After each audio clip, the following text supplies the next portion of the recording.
I'm Macy, and today our patient is Lucy, and we will be talking about her iliac crest, lumbar spinous process, and sacral process. If you go to the posterior side of Lucy, right here you have your iliac crest, and as you run your fingers along the ridges to the medial side of her back, you will see the lumbar spinous process. If you move inferiorly down from her lumbar spinous process, you will see the sacral process.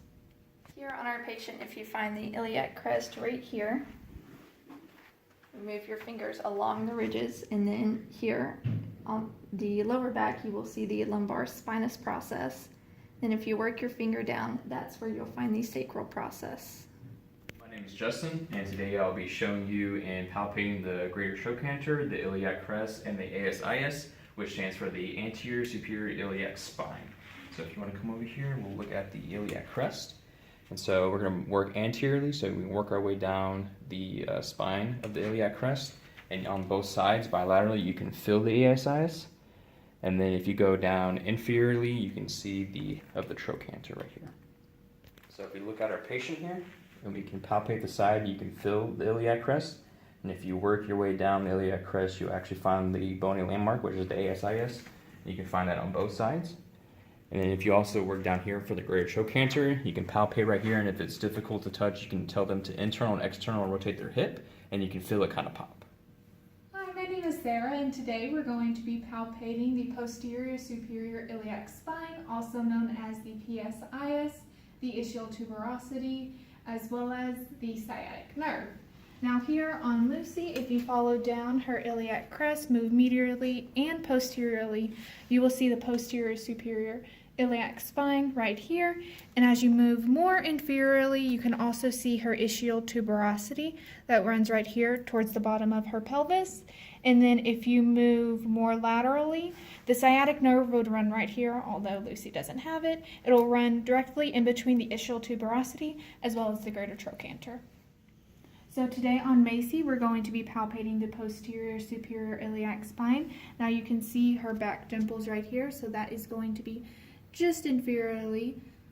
Past those right here, you'll be able to feel a bony process poking out. And then if you will move more laterally through some fleshy tissue, you'll be able to feel her ischial tuberosity, which is your seat. This is what you sit on. But it can be covered by the gluteus maximus, so you may have to palpate a little bit harder than usual. And then if you move more laterally, you can feel her greater trochanter, and the sciatic nerve runs right in between there. So if you palpate right in the middle, and if you press hard enough, the patient may be able to feel tingling down their leg. Hi, my name is Chelsea Barron, and I'm going to be teaching you guys how to palpate the iliac tubercle, the femoral triangle, and the McBurney's point. To find the iliac tubercle, your starting point is going to be at the ASIS, and you can run your fingers up approximately 3 inches, and it's going to be the widest part of the crest. To find the femoral triangle, your starting point will also be at the ASIS.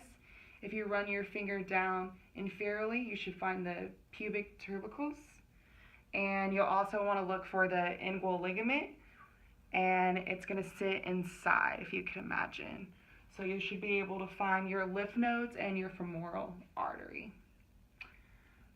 For the McBurney's point, if you start at the ASIS and can imagine that the umbilicus is right here, then you should be able to palpate right where your appendix is. Alright, so to demonstrate our palpations, I'm going to be doing it on Sarah. So in order to find the iliac tubercle, you're going to want to find her ASIS, which is going to be right here. And then you'll want to fill your hand up superiorly and to be able to feel the widest part. It's going to be about right here. And then for the femoral triangle, same spot, you'll find her ASIS. You'll want to work your way down to her pubic tubercles, and the femoral triangle should be right here, medial, and it will cut back up. For the McBurney's point, same position, you'll find her ASIS and the umbilicus, and it should be about 1/3 up, so about right here. And then if she feels tenderness, then you'll know that she'll have appendicitis.